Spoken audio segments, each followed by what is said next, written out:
Hello, and a warm welcome to Sports Passion, Heart of Athletics. In this series, we want to tell you about some of the exceptional people in our sport, people who have a special heart.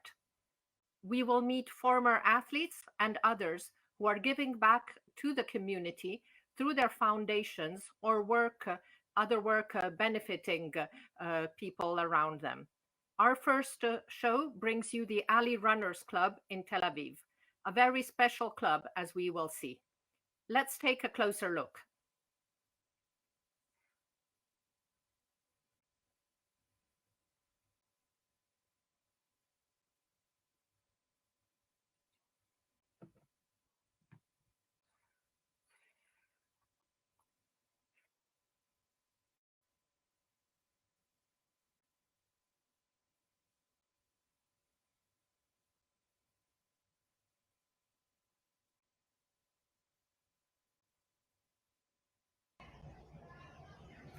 Welcome, Shirith. Welcome, Rotem, Jamal, Adisu. Delighted to greet you all on our series. Shirith, can you please introduce yourself to our viewers and introduce Rotem, Jamal, and Adisu? Sure. First of all, thanks for having us here on this show. I'm very excited and proud.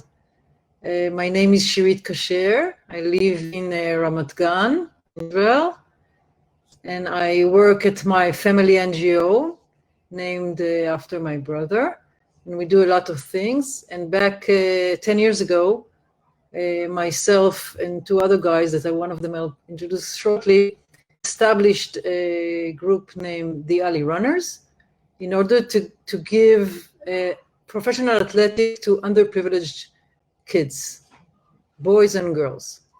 We did that in order to help some kids to, first of all, do athletics, but secondly, and maybe even more important, to try to help them to find a new route for their life, even though the beginning point is very low for them economically.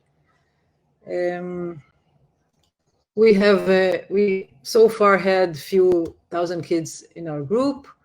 Some of them did very, very well, which I'm very proud of. Two of them are here with me today.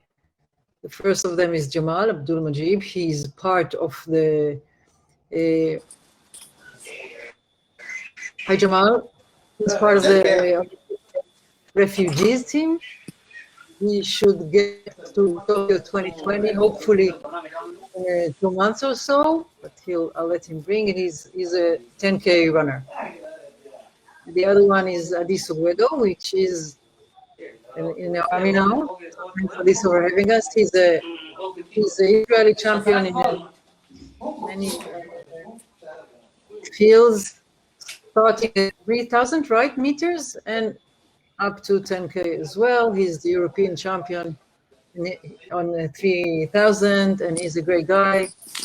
And he's with us 7 years, and Jamal, I think, with us for 4 or 5 years. Both of them are very good examples of how we work. So we get them very young, and they are becoming seriously professional athletics, and are very good also in what they do in the other fields in their work, if it's work or students or army or everything. And we have also here Rotem Genosar, which established the group with me and with our coach Yuval, which is not here, and Rotem is the manager of the group. Okay, he's also a teacher in Rogozin in the south of Tel Aviv, but he's the manager of our group. I think I read that the club was actually founded as a kind of bet. Yes, it was actually. I have a very good friend, Dani Tokati. He said, well, I saw a competition, a 10K competition in Israel, which I saw mainly Israeli athletics, but few women's athletics from a very nice community we have from Israeli Ethiopians group. But I bet with him that even though we see very few women runners or professional athletic, it's not because they don't want to do that, it's because they don't have the opportunity to do that, or they didn't meet the opportunity. So this was the bet. He said it was because they don't want to run or to practice athletics, and I said that they want but don't know that they can. And that was the bet, to establish a group of at least 15 girls running, practicing athletics, doing athletics for a full year. The same group, not changing the girls. That's okay, if it's the bet, so I had to win, obviously. I wanted to win. So I was looking for how to start this thing. As I'm not part of the Ethiopian community, Israeli Ethiopian community, it was very hard. Then I found Ruth and Genosar, who established a basketball group named the Lions, that was for, again, from girls from his school, Bialik Rogozin, that was part of the asylum seekers community in South Tel Aviv. And he broke some glass ceilings very nicely on the union of the basketball and said, Rotem, would you like to give those girls also a chance to practice athletics? Very good for basketball players. And he said, yes, let's try that on. And at the end of that year, we had, I think, 30 girls and some boys that come along as well. And few of them were the Israeli champions, and they did so well that actually the year after we established the club, which is a professional club, the Ali Runners, and unfortunately they stopped practicing basketball and started practicing athletics, and I won the bet, which is very important. And I keep on reminding this guy that I won, actually. So it's very, it was very surprising to find those diamonds on the back street of Israel, because I thought it would be fun, for fun, actually, but they were so good and so great and did so well. So I said, okay, this is something serious. We have to take this serious, not just, on the side work. So it became professional. And seriously, that's the history. Since then, I think we are the best youth club in Tel Aviv, in Israel for sure, and one of the best in Europe. And the sky's the limit for those kids. Thank you, Shirit. This is fantastic. I love not only you won the bet, but really in a fantastic way. And you started together with Rotem and Yuval something really amazing. And there's a video that I really love from your YouTube, which I think really shows the spirit of the club. Let's watch it.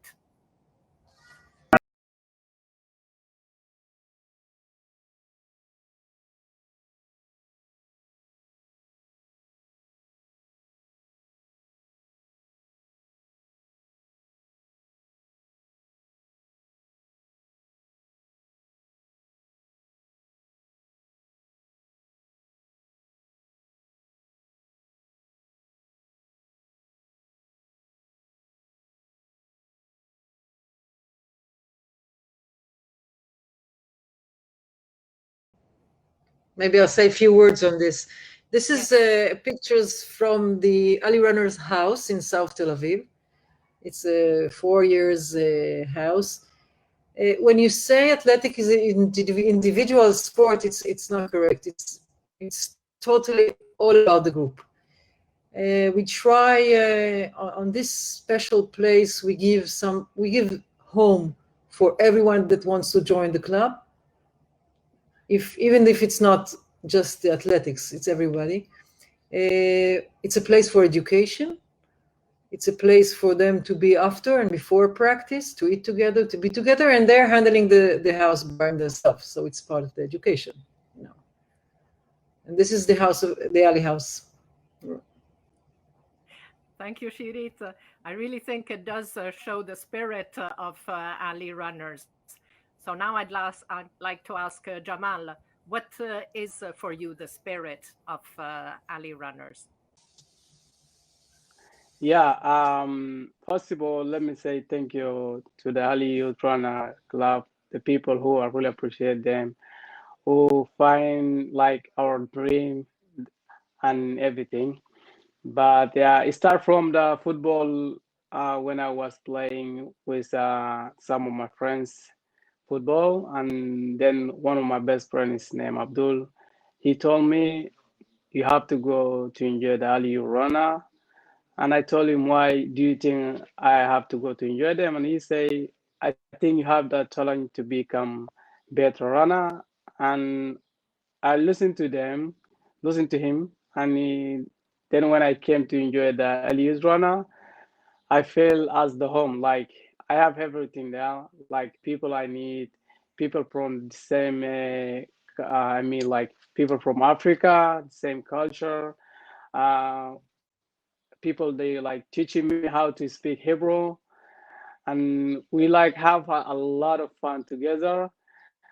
And that's the way how I become. I love the Delhi runner teams. And the another thing is like it's better than anything. You like if you after you finish your work, you don't have to go. You don't have place to go to have fun. So that's the home for me. I went there to have fun with my another family, and they teaching me everything I need, and they teaching me how to become like a better runner or to become a better person. And I really appreciate that way how to start and how it's going now. I love it. Thank you very much, Jamal. And can you tell us how you arrived in Israel, your journey to get to Tel Aviv? Of course. When I was 16 and a half or 17, let's say, um, my dad is the Janjaweed killed my dad in 2003, and I was still the head of the family. And I decided to leave the country, and then I came to Israel. When I arrived to Israel, in the beginning, it was a little bit tough because like I wasn't know anybody, I wasn't know Ali Utrana, I wasn't know like not nobody like. And so one of a kind of Sudanese person, he came, took me at the garage, and we went his house, and I stayed with him like almost 3 years, and then I left after I started running with the Ali Youth Runner. And yeah, after that, my life has changed from that beginning when I went to the elite runner. And how did you actually arrive in Tel Aviv?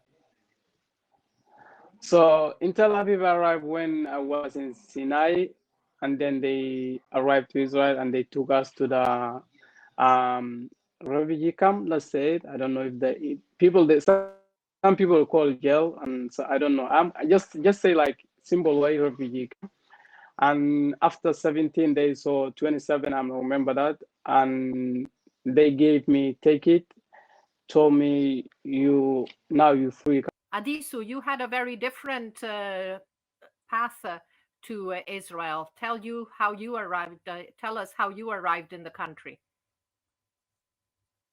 I born in Ethiopia, and I came to Israel when I was 4 or 3 years old with my family, and now we live together in Tel Aviv. And then I joined to the Ali Runner when I was 11 years old. It's in the beginning. It's all like started with just to spend the time with some friends and have a fun run, and then it's like. After some competition, in the competition you find out that you like this hobby, and then suddenly you are in a pro.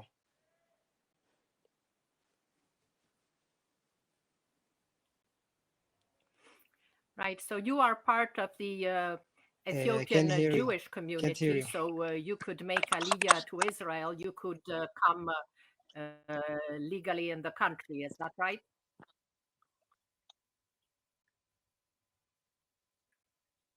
Yeah, it's right. I come legally to Israel. Yes, I started after I graduated from university, from Tel Aviv University. So I started to work as a civics teacher in Tel Aviv southern part in public school. And from the first year I'm there, I combined sports and education, and it was like really natural for me, coming from sports originally and after my education at university. So to speak about politics as civics teacher, and to speak about inequalities. So it was very fast, and I started a basketball team in the school for girls. And because at that time, 10 years ago, girls almost in our school didn't participate in sports. And this basketball team eventually turned to the first alley athletics team in our pilot back in 2012. So, and still it is what we're doing in alley athletics. It is professional sports, but also our goal is social change. So education and sports together, as I see it, it's the best combination to achieve this social change we are wish to achieve.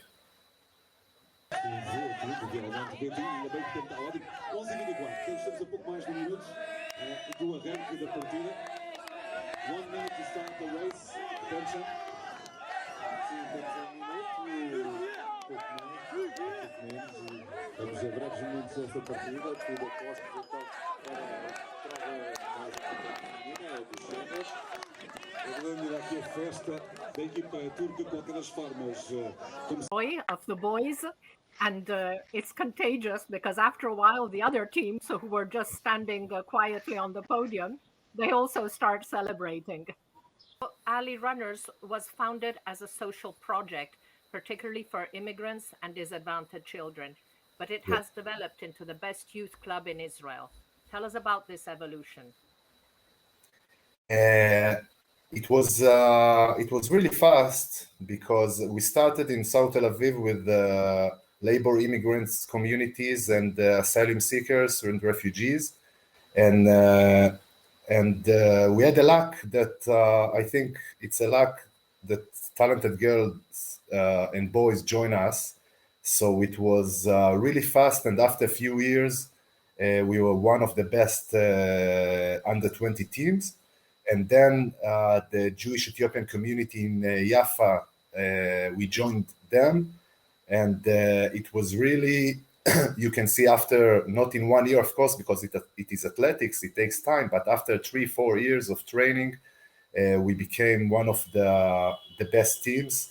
This is the advantage, I think, about athletics, that it's not triathlon. You don't need a lot of money in order to improve your skills and technique and to understand better, especially in long distance. You don't need, you need shoes, good shoes, and you need sports gear, and that's it. Even you don't need the track for all the sessions.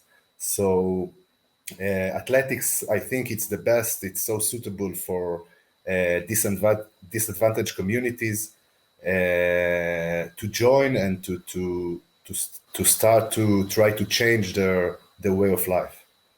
Ali Runners is a pro-social project, but also a professionally run athletics club. And to achieve this success, the club puts in a lot of effort, including high-altitude training camps for the athletes. Let's have a look at some of the images.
Okay, so clearly the efforts that the club is putting in are paying off. Tell us about some of the major achievements of Hasimta athletes nationally and internationally. Yes, of course. So our progress, we didn't expect it that professionally we will succeed so fast, but we did. And from 2015, we're participating in European championships, categories of under 20 and then under 23, and also in world championships. Uh, and as we saw before, that our team is one of the best teams in cross country. Adisu, you are currently the most successful athlete at Ali Runners. Tell us how your career developed.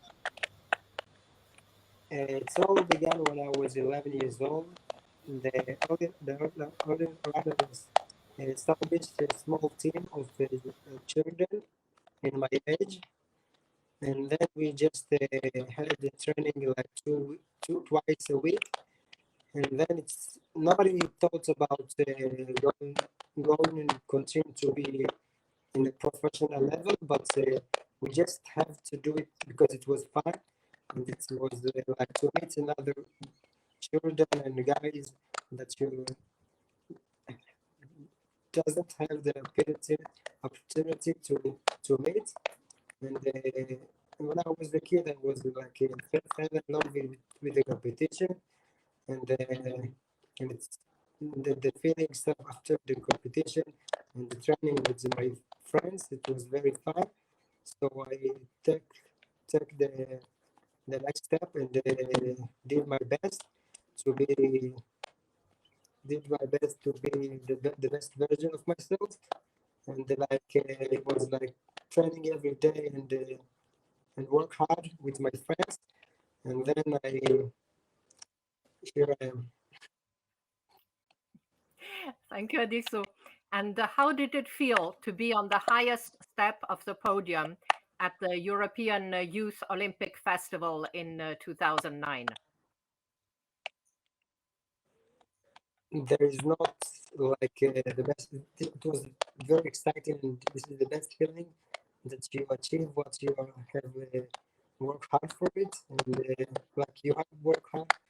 You did your best in the training and after training.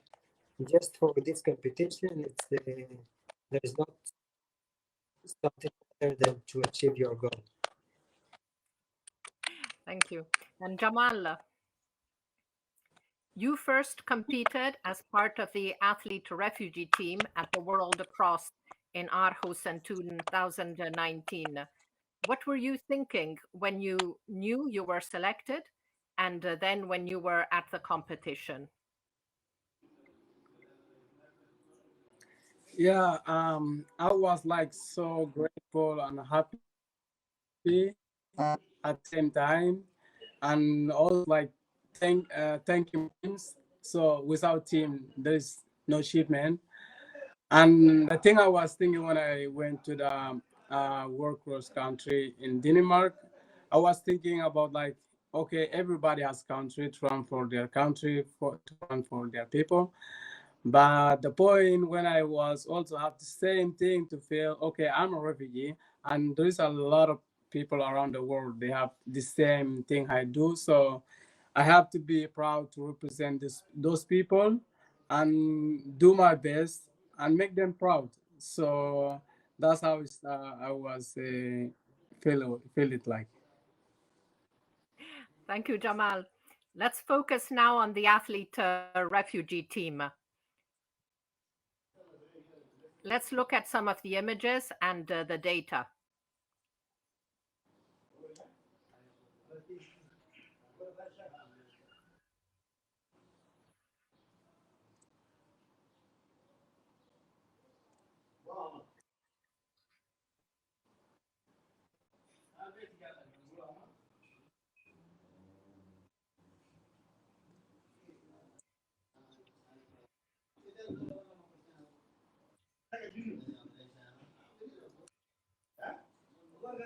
So, Rotem, you had come to the World Cross in March 2019 at your own expense to be with Jamal on his first selection.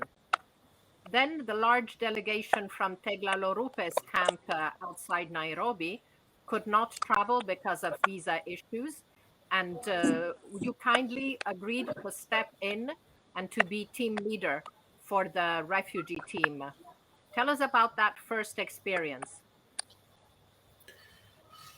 Yes, in Denmark back in 2009, so it was first time for Jamal. He was invited to represent World Refugee Team, and Shirit, the club sent me there to be with Jamal, and yes, there was a problem with the visa for the refugees from Kenya from Tegla's project.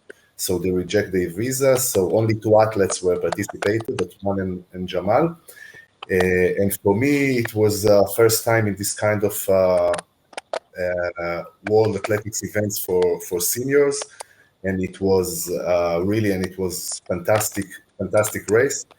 And both of them, Jamal and Otman, they did very good, and we were very happy. And we didn't thought it is first time, and then it will be another appearances in this refugee team. We just were very happy for this opportunity, first time in Denmark. After that, you were officially nominated ART team manager. At the World Championships in Doha, the refugee team was included 6 athletes from 4 different countries, training in different places. How did you manage to create a team spirit? So in Doha, it was, yes, as you said, it was first time that athletes are coming from Europe, from Israel, and from Kenya, and compete together. And they, most of them, they didn't know each other from before. But from the beginning, it was very important that for me to try to build a team spirit, because all the others federations, they have a team, they have a team leader, they have their flag, and they are very proud. And the refugee team, the athletes are very proud to represent refugees all over the world, but still that it's very important for them to feel as a team. So I think this was the first time that they felt as a team, and they came to cheer each other and to support each other, and stay friends also after Doha Championships. So Jamal, did you feel like a team in Doha? Yeah, I was a little bit disappointed because like all my teammates, they didn't be there to be like us the full team. But yeah, I was feel the same way. Like I made Fuad and Othman and Takhlawini and another Kenyan the Rose, and it was fun. Really, like I love it. It was fun. And are you still in touch with some of the other athletes who competed in the ART in Doha? Yeah, of course. Othman, yeah, we connect. Yeah, I connect Othman all the time. What sometimes, and Rose. After Doha, I just talked to her once. Yeah, and me and Takhlawin in Israel, yeah, we spoke on the phone all the time. So yeah. Thank you. Rotem, what are the plans for the ART this season? So this season it is different. First, it is Olympic year, so all eyes, of course, on Tokyo, on Olympic refugee team. But in athletics, we don't have a World Athletics event for seniors, so we will have a World Under 20, and we hope to bring in a very small refugee team to World Under 20 in Kenya this summer. But I think the most important thing that happened this season is European athletics changed their regulations after we work towards it a lot of time, and now they are welcoming refugees. And in last few months ago, it was the first refugee, Dorian, from Congolese athlete based in Lisbon. He was first athlete in a European athletics event in European indoor in Poland. And for now, we are preparing. We are waiting for visas, and we are preparing for we hope for a very strong refugee team represent ART in Birmingham European 10,000 Cup that will take place in as I said, in England in 3 weeks. If we will receive the visa, I hope we will do very good performance there individually and as a team. All these 4 athletes made the entry standard, so they didn't invite them just refugees that didn't in the level of the competition. This time they all did the standards, and this is why we are very excited about this. And after Olympics 2022, there are many planned World Athletics major events, competitions, indoors and cross country and half marathon, and World Championships in Oregon next summer. So we want to build like a really good team that can compete, not just participate, that come like before. This is the evolution we are looking for. Not just first one is for participate, for recognition, but this is professional sports, and we believe that refugees can really compete at European level, of course, and hopefully also in world level events. Thank you, Rotem. As you pointed out, it is very important that the 4 athletes who will be competing at the 10,000 meter European Cup in Birmingham are all qualified. So this shows that the level is improving, which is good. So it's going to be about performance now and not just participation. Adisu, what are your main objectives for this year, 2021? In July, I have a European Championship, and I set a goal to be in the podium. So that's it. This is my main goal.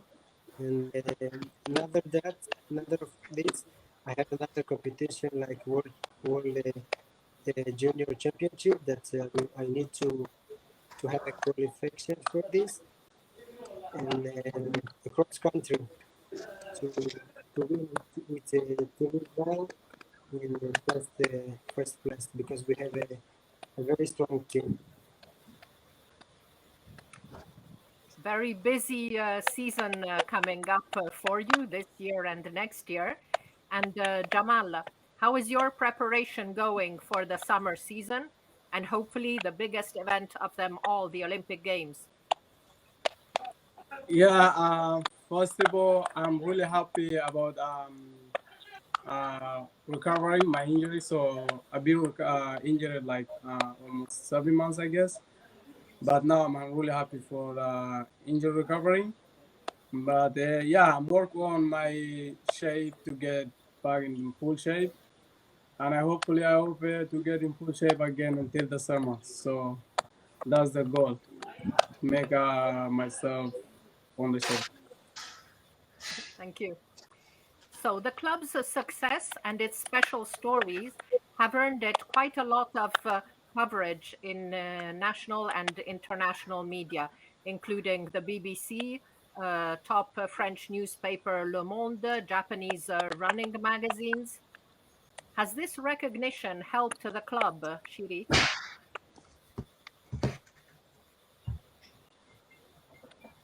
Yes, of course it helped the club. We are proud that we are bringing Israeli good story to the world. We are very proud that to show how can you do very good things with not such a big budget. And we are very proud to show that you can find diamonds even in a very small alley in any country. So we love this articles that comes. Actually, we don't promote them. They found us in the internet, and so it's very good. Thank you, Shirit. So, Jamal, what is more difficult for you, training or doing interviews? I think it's interviews.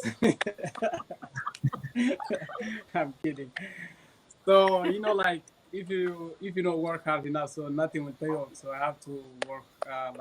Training is hard. So that's the truth.